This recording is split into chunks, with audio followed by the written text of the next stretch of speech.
Alors, tout le monde est là. Bonsoir, mesdames, messieurs. Vous savez, c'est sûr que je connaissais Maurice Savoie de par son immense talent, de par ses œuvres, de par sa grande réputation.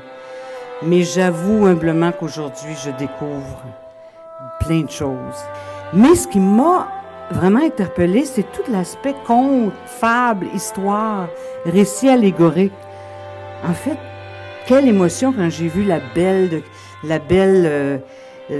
déesse en Cadillac, la belle de Barbie, le jeu d'échecs, toutes ces œuvres en finesse qui sont, entre guillemets, assez flyées. Alors, sans plus tarder, j'aimerais vous présenter et donner la parole à Mme Caroline Saint-Hilaire, mairesse de Longueuil.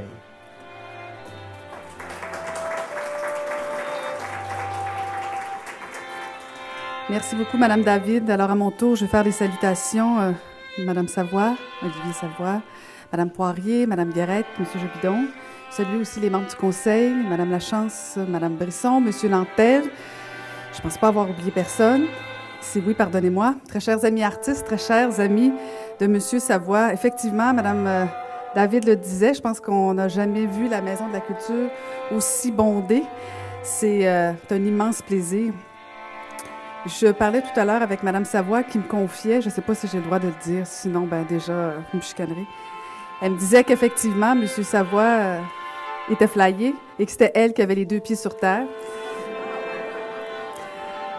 Alors, nous voilà rassurés. Quelle magnifique façon de commencer les journées de la culture à Longueuil. Un moment privilégié pour rendre accessible le talent créatif, favoriser les rencontres entre les artistes et le public et mettre en valeur la diversité et la vitalité culturelle qui nous entourent. On ne pouvait mieux choisir comme exposition pour démarrer cette belle fin de semaine qui est à nos portes avec le miroir de terre. Pour justement, encore une fois, rendre accessible le génie créatif de l'artiste céramiste M. Maurice Savoie. Et je le dis comme mairesse de Longueuil, un Longueuillois. Et on est fiers qu'il soit Longueuillois, qui était Longueuillois, mais je pense qu'il l'est toujours du haut des cieux. Il a joué un rôle majeur pour plusieurs générations de créateurs. Et je lisais aujourd'hui, parce que j'essayais de me préparer correctement, et on l'appelait, je ne sais pas si vous vous souvenez, le magicien des éléments. Je trouve ça absolument magnifique comme définition pour un artiste. 50 années de carrière. Et c'est chez nous que ça se passe. 50 années de talent réunis ici chez nous. Alors, comme mairesse, je suis vraiment, mais vraiment fière. Merci à l'équipe Plein Sud, Centre d'exposition en art actuel à Longueuil, pour ce magnifique projet. Pour que la culture rayonne à Longueuil, pour que la culture soit en santé, la Ville doit bien sûr y mettre du sien. Ces initiatives font preuve de notre engagement à promouvoir les arts, à leur donner libre cours et surtout à les défendre. Mais cette démarche ne peut pas se faire seule. De précieux partenaires, organismes et artistes partagent notre passion. Alors la Ville de Longueuil les remercie de tout cœur d'embellir ainsi nos vies, de nous faire sourire, de nous faire voyager. En fait, j'ai presque envie de dire de nous faire sentir tout simplement vivants. Et pas seulement pendant les Journées de la culture, mais aussi toute l'année. Les festivités des Journées de la culture se poursuivent à Longueuil, donc, jusqu'à dimanche, à la Maison de la culture, bien sûr, mais aussi partout sur notre territoire. Alors, je vous invite à en profiter. Merci. Bonne soirée.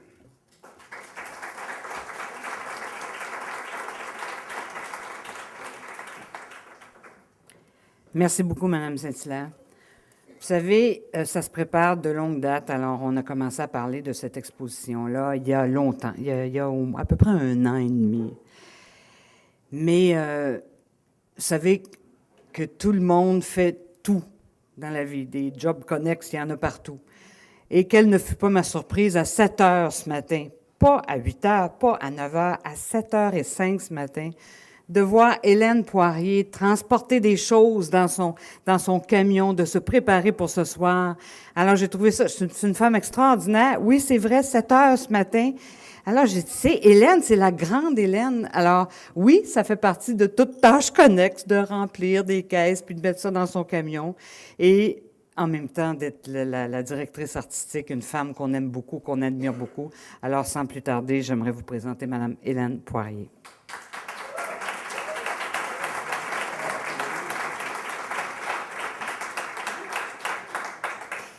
Thérèse, merci.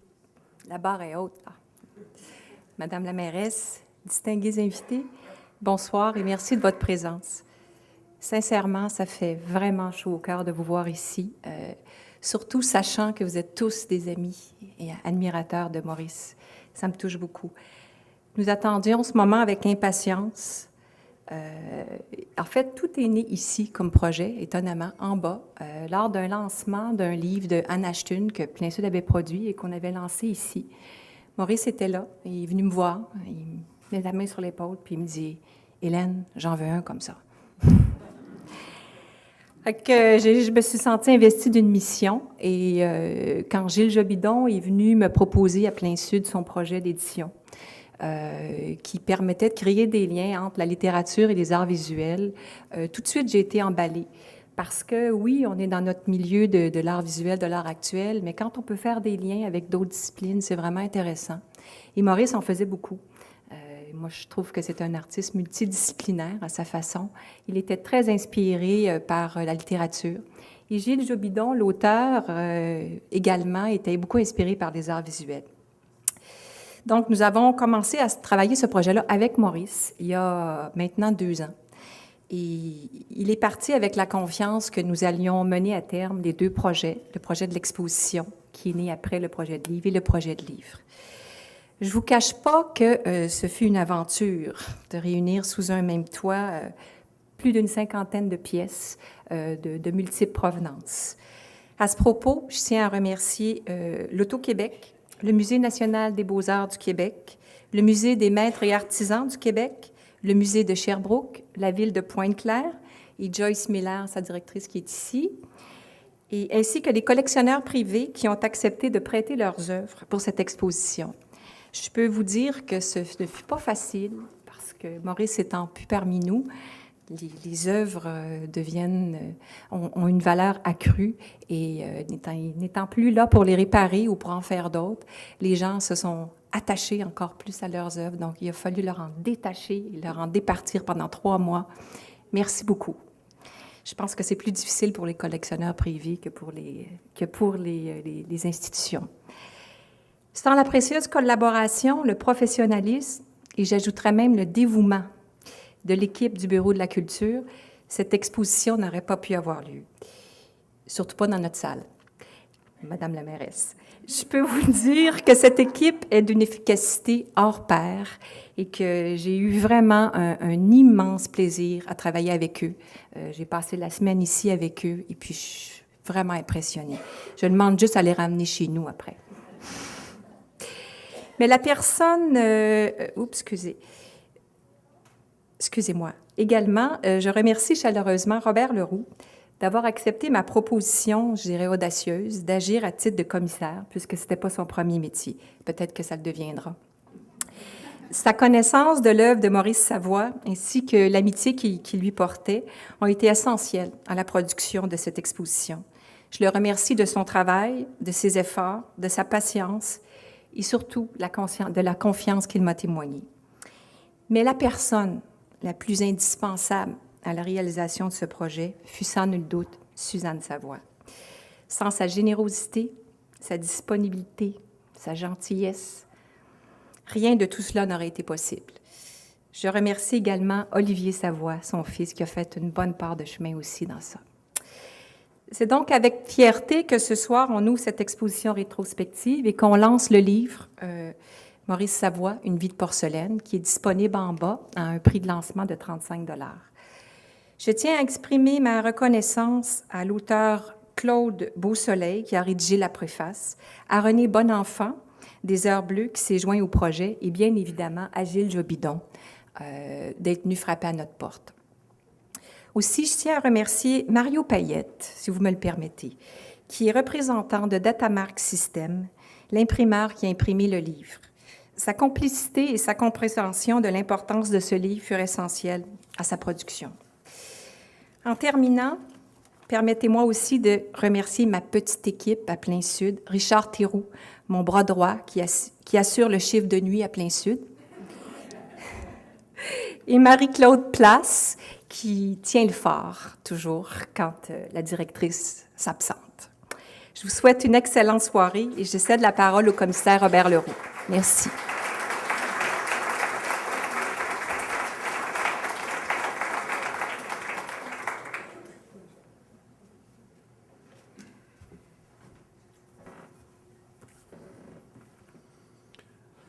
Madame Caroline Saint-Hilaire, Madame Savoie, chers amis,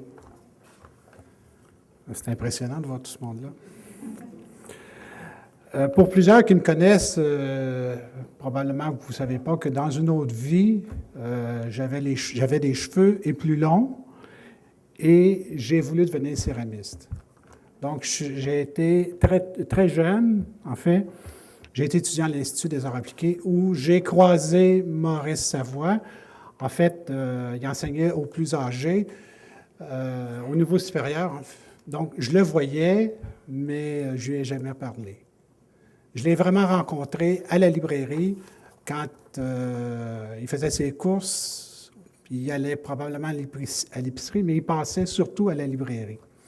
Et tranquillement, on a entrepris des conversations. Et comme vous le verrez en bas, beaucoup des œuvres de Maurice sont inspirées de rencontres littéraires.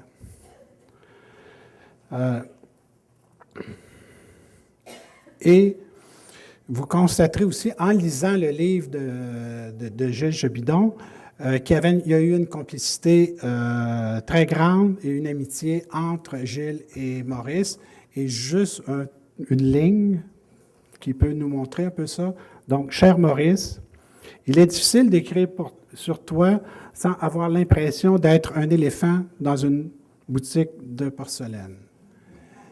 Mais là, on a protégé quand même la porcelaine et autres objets. Donc, on peut se promener et on pourrait même être peut-être un petit peu éléphant. Il n'y aurait pas trop de danger. Donc, depuis un peu plus d'un an, je suis retourné à des anciens amours qui étaient un peu la céramique et aussi une rencontre plus importante avec Maurice. J'avais déjà des œuvres de Maurice, on a eu souvent des conversations, mais là, on s'est vraiment installé pour dire, nous faisons une exposition des œuvres de Maurice Savoie. Au départ, le projet était immense. C'était l'intégration de l'architecture, toute une période de design aussi, et ce que vous voyez en bas, des pièces uniques.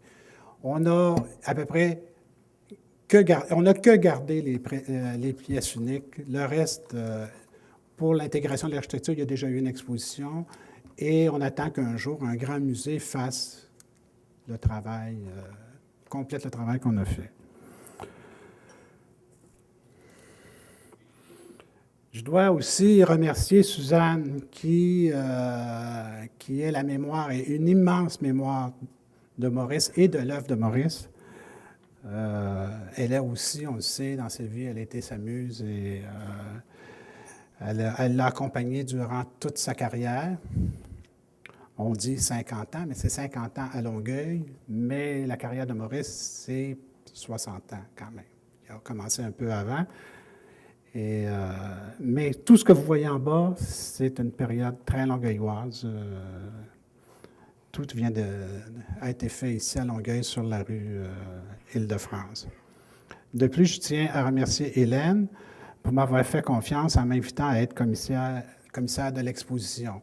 Elle dit que je lui ai fait confiance, qu'elle m'a fait, je ne me souviens plus, là, mais en fait, la plus grande des confiances, c'est elle qui a eu confiance en moi, là, vraiment. Là, c'était pas évident pour moi au départ. Bon, on a réussi un pari de réunir des œuvres qui montrent l'élégance, la finesse, l'énergie et la fantaisie créatrice de cet artiste, cet immense artiste qu'est Maurice Savoie. Même à 82 ans, il avait conservé sa fraîcheur d'enfant. De cet enfant exceptionnel, qui s'amusait avec dextérité et inventivité à des jeux qui demandent des notions poussées de chimie, de sculpture, d'architecture, de connaissance de résistance des matériaux en physique, et je dirais même qu'il était en fait un peu alchimiste. Celui qui a travaillé à s'amuser avec la Terre durant plus de 50 ans dans un atelier de la rue Île-de-France était doublé d'un technicien hors pair et d'un scientifique qui a fait reculer les frontières de son métier. Pour donner une idée de la recherche à laquelle Maurice Savoie s'adonnait et les connaissances qu'il possédait, nous avons cru bon de présenter certains de ses cahiers techniques qui sont des annotations de chimistes et de physiciens. Vous verrez des dessins, des croquis, des formules, la formule du bleu mahométan. Un mot que, il faut avoir un certain âge pour savoir. Les mahométans, ça a disparu, mais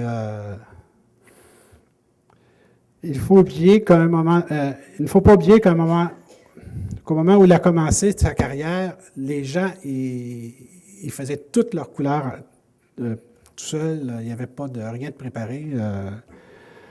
Fait que nous présentons nous présentons également dans l'exposition des dessins préparatoires à ces œuvres et des collages.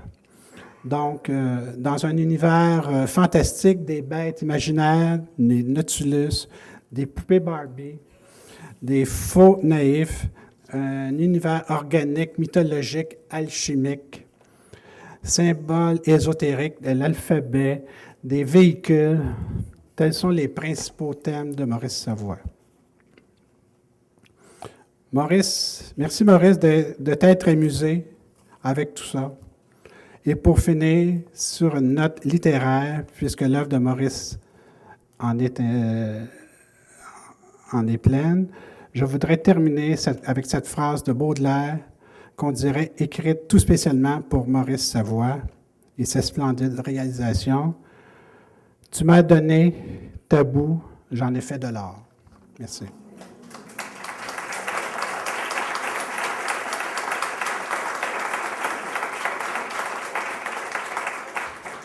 Merci, Robert. J'ai le plaisir d'inviter M. Olivier Savoie à venir prendre la parole.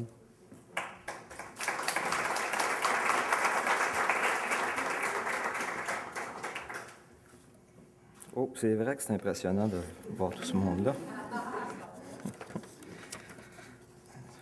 Alors, chers amis, je suis heureux d'être ici avec tous ces gens qui sont venus admirer le travail de mon père. C'est plutôt impressionnant de voir toutes ces œuvres réunies en un seul endroit. Quand je pense que ça représente un échantillon de toute une vie de travail, c'est assez fantastique. Dire que j'ai travaillé avec lui jusqu'à la dernière minute pour l'aider à réaliser d'autres objets. J'ai toujours pensé que mon père était une espèce de magicien parce que de la terre, du feu, de l'eau et de l'air apparaissaient ces belles pièces. Je me souviens du four qui fonctionnait à plein régime dans le garage, adjacent à l'atelier, de la chaleur intense, de l'odeur des émaux et du grès qui y cuisait à plus de 2000 degrés Fahrenheit. C'est un souvenir très vivant dans mon esprit. Les cuissons étaient protégées par une petite bête de céramique placée sur le dessus du four qui s'appelait le dieu du feu, disait mon père à mes copains éberlués. Et puis, avec maman, sa vie était plus facile, puisqu'en plus de s'occuper d'Antoine et de moi, elle réglait tous les petits détails, toutes ces choses du quotidien que mon père n'aimait vraiment pas faire. Avec elle, un vrai travail d'équipe s'est mis en place, ce qui lui a permis d'avancer aussi loin dans la création. Elle se chargeait de la préparation des expositions et des demandes de subventions, des communications, des paperasses. Ils ont marché main dans la main pendant plus de 60 ans, et cette belle exposition, papa aurait été content, c'est sûr. Finalement, tout ça est un peu beaucoup grâce à elle, qui a tellement cru en lui. Après tout, je me demande si elle aussi n'est pas un peu magicienne. Merci, maman. Merci, Suzanne.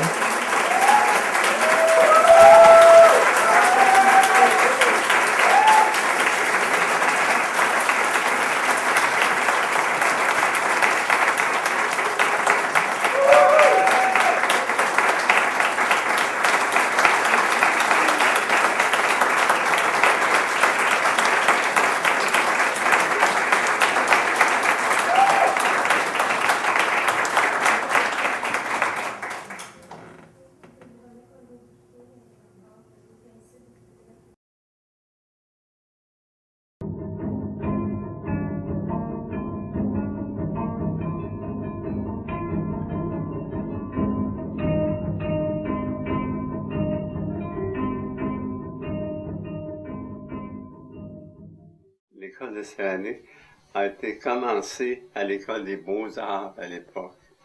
C'est Pierre Normando, qui était sculpteur de formation, qui est allé à Sèvres suivre un cours de céramique. Il est revenu ici, il a ouvert la section céramique à l'école des Beaux-Arts. Quelques années après, M. Gauvreau a demandé que la section soit transférée à l'école du meuble.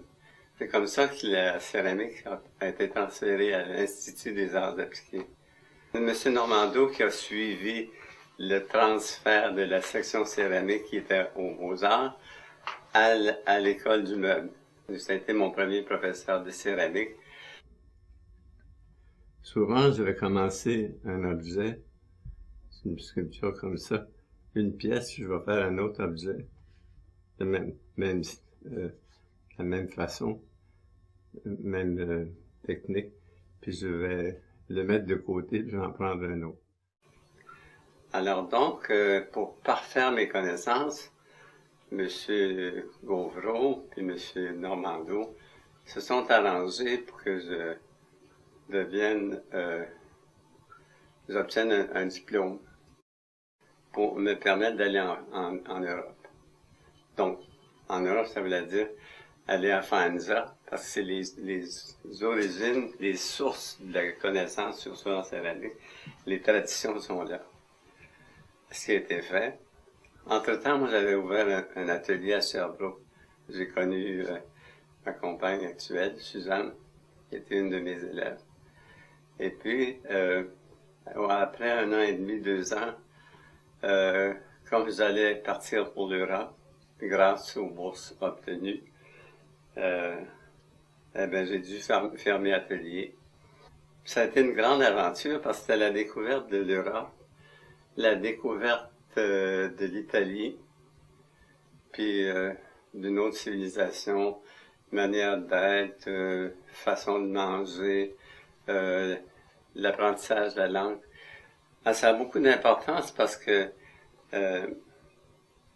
ces aventures de voyage, de connaissance d'une autre civilisation, en jeune comme ça a eu beaucoup d'importance dans ma vie. Ça m'a beaucoup influencé. Ça a été très bénéfique.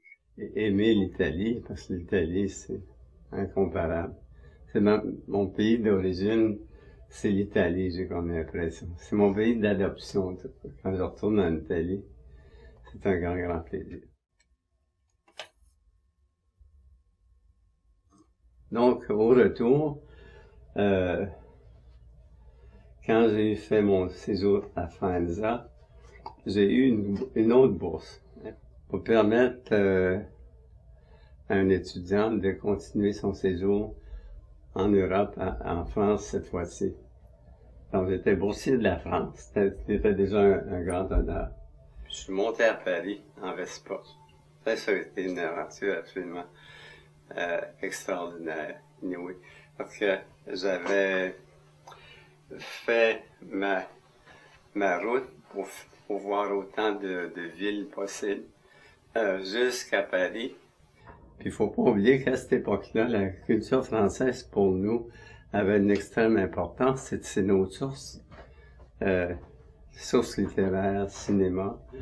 Le grand avantage d'avoir connu Francine Delpierre, qui, elle, était une céramiste de grand talent, qui était raffinée, et puis qui nous a montré une foule de autres, dont des techniques très particulières de fabrication de céramique.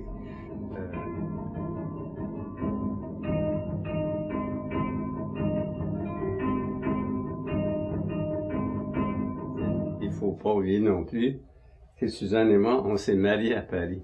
C'est aussi un aspect très romantique, notre affaire. Quand on pense qu'on est allé en voyage de noces sur la Tour Eiffel, faut le faire. Arriver à faire de la création, puis gagner sa vie en même temps, c'est un challenge, c'est une grande difficulté souvent. On s'imagine les artistes, surtout les artistes on voit à la scène, au théâtre par exemple, qui sont prospères, qui sont riches, puis qui sont... Mais c'est pas du tout le cas. Pour un sculpteur ou un peintre, c'est la même chose, puis ça a été la même chose pour moi. Donc, mon temps a été partagé entre l'enseignement, ça c'est les compromis, l'enseignement, la fabrication de céramique, les objets fonctionnels dans la tradition de la poterie, la sculpture, mon grand intérêt pour l'architecture, tout ce qui se rapporte à l'architecture, à l'occasion, les collaborations d'application en architecture grâce au 1%. Tout ça a fait que j'ai réussi à m'en tirer quand même, tout en élevant une famille. Il faut dire aussi que Suzanne, elle, de son côté, faisait sa part parce qu'elle a travaillé longtemps à la centrale de l'artisanat.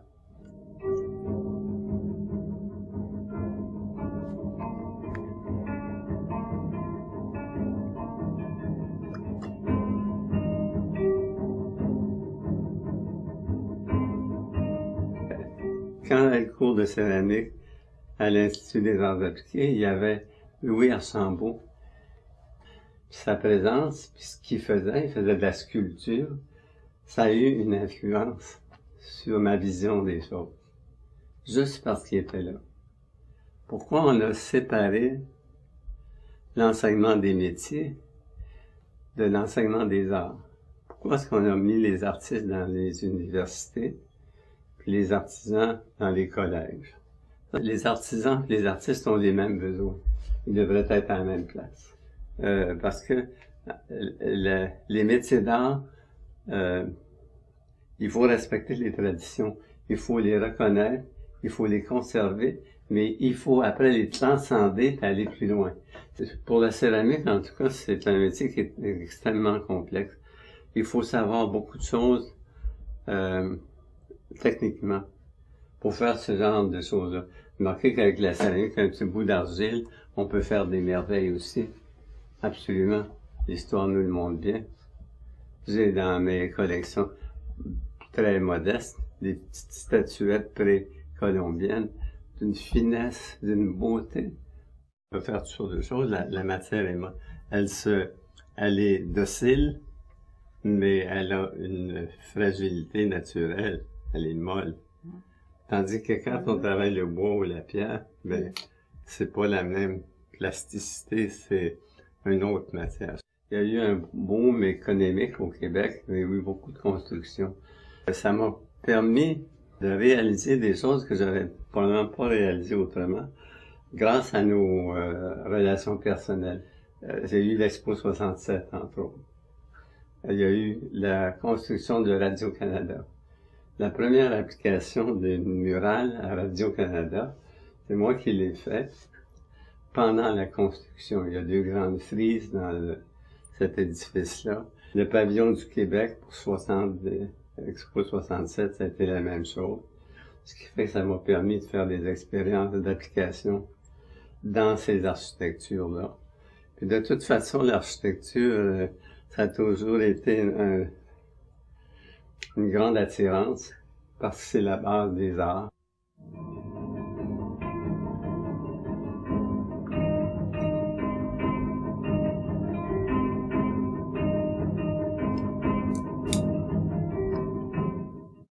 On avait un grand désir, mes compagnons, mes confrères et moi, Gaëtan Baudin. Il y a eu beaucoup d'influence et d'importance dans la vie des artisans ici. On avait le désir de développer de l'industrie. Comme il n'y a pas d'industrie au Québec, ben, Gaëtan s'est transformé en industriel. Et puis, c'est comme ça qu'est né Cial. Je me suis joint à cette équipe-là en tant que designer. C'était bien prétentieux parce qu'au fond, il y avait tout à faire. Puis ça a fini par fonctionner quand même pendant plusieurs années à faire un produit industriel en vaissellerie. C'était surtout la vaisselle. Très typique de l'époque. On ne transforme pas facilement un artisan en industriel. C'est pour ça qu'on était, pour ainsi dire, des espèces de pionniers, un peu audacieux, un peu naïfs, mais quand même, on faisait des choses. L'aventure Cial a duré bien au moins une dizaine d'années.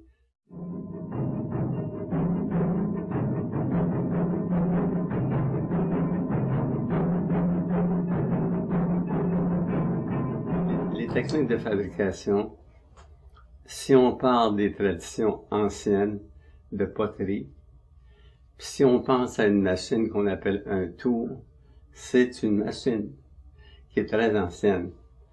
Avant ça, on fabriquait des poteries à la main, c'est-à-dire à la main, en modelant les pièces avec des colombins, tout ça. Puis c'est des lents, mais bon, tout de même. Mais le tour s'est développé à travers les âges dans plusieurs pays. C'est tout de même une machine.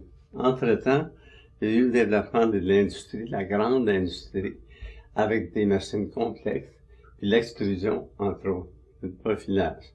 Je pars pas avec l'idée je vais faire une baleine, je fais ce qui m'inspire, ce que je vois. Tirer parti de ma matière, c'est ça. De ma forme. Celle qui est là. Un oiseau. Qui permet de fabriquer des objets un peu comme en industrie, mais en plus petit format, plus modestement. C'est donc un outil, pour moi, sophistiqué, commode pour développer des concepts, des modules, tout à fait inusités. Si on regarde ces petits animaux-là, elles sont toutes sorties de la machine. C'est la combinaison de la machine, de techniques manuelles, de sculpture. C'est comme un mix de toutes sortes de choses qui s'assemblent dans une seule pièce qui donne ce résultat-là.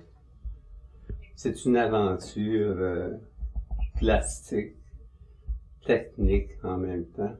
Ça donne comme résultat une espèce de poésie que je pourrais pas faire autrement que comme ça. C'est de la folie, justement, c'est ça la création. S'il n'y avait pas cette folie-là, cette envie de faire des choses complètement capotées, un peu comme font les enfants.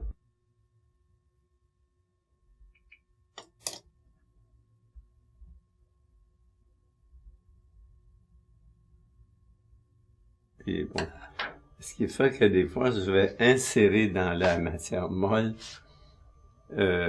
ces modules-là. Puis il y a aussi du verre, des fois. C'est pas cuit. C'est pour ça que c'est très, très fragile. Il y a des modules qui sont insérés, qui vont rester en place, puis qui vont cuire en même temps. Vous voyez, il est mobile. L'intérêt de travailler de cette façon-là, c'est que ça me donne plus de possibilités au point de vue plastique. J'ai des composantes molles, plastiques, puis aussi des modules finis en dur, de ça ensemble. Alors, je trouve ça intéressant. C'est des millefiorés, c'est-à-dire que c'est une pâte de verre. Après la cuisson du module principal, les petits ajouts ici vont être remis en place. Et ce qui est intéressant, c'est la configuration plastique de tout ça. Tous ces méandres ici, puis là, on voit l'intérieur en plus. On voit ce qui se passe à l'intérieur. Comme un peu dans les coquillages. On voit l'intérieur de la pièce, la configuration que ça a pris, l'insertion du module déjà cuit, qui va rester en place. Cette architecture asymétrique qui est nouvelle, c'est un peu peut-être ça qui est arrivé avec celle-ci. Je me mets à jouer avec ça pour finalement découvrir qu'il y avait une ressemblance entre le modernisme de la pièce, influence indirecte, si on veut, de l'utilisation de la céramique et des matériaux sur Gaudi. Cette architecture très extravagante, très belle, une façon d'exprimer des choses qui tiennent de l'audace, mais de la tradition aussi. Les moments très intenses puis heureux que ça a marché sont relativement rares. Le reste, c'est juste tourner autour du pot. J'aime mieux la quiétude de mon atelier. J'aime beaucoup rêvasser. Mon regret, c'est parce que je pourrais plus continuer.